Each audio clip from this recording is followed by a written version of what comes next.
বিহু বুলি ঘৰলৈ আহিছিলোঁ ঠিকেই, কিন্তু এতিয়া পুনৰ কৰ্মক্ষেত্ৰলৈ উভতি যোৱাৰ দিনটো আহি পৰিল। সেইটো কাৰণে অন্যদিনতকৈ আজি খুবেই অলপ বেছিকৈ ডাৱৰীয়া হৈ আছিল। সেয়েহে মায়ে অলপ চিকেন আনিবলৈ দিলে বজাৰৰ পৰা, আৰু চিকেন অলপ মোকো অলপ ভাজিখনে দি পঠাই বোলে। সেইটো কাৰণে ময়ো অলপ বঢ়িয়াকৈ গ'লোঁ বাইকখন লৈ।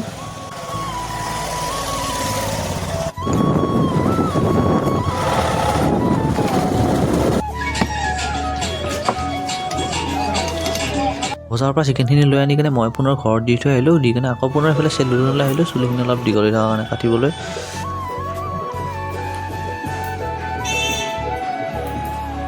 সময় 1 ঘণ্টামান ৰখাৰ পিছত চুলিখিনি কটোৱা হ'ল। তাৰপিছত এইফালে ময়ো ঘৰলৈ আহিলোঁ। ভাত পানী খাই উঠি মই এইফালে বস্তু বাহিনী পেকিং কৰাত লাগিলোঁ। এইফালে বহুত বস্তু বাহিনী দিছে, তো এইফালে বস্তু বাহিনীখিনি পেকিং কৰিলোঁ। পেকিং কৰি কিনে এইফালে লাষ্ট এবাৰ এইফালে চেল্ফি উঠিলোঁ। চেল্ফিবোৰ বস্তু এইফালে গাড়ীত এইফালে ৰেডি কৰিলোঁ। ৰেডি কৰাৰ পিছত মই এইফালে সকলোকে টাটা বাই বাই কৰি কিনে মই এইফালে যাবলৈ কাৰণে ওলালোহি।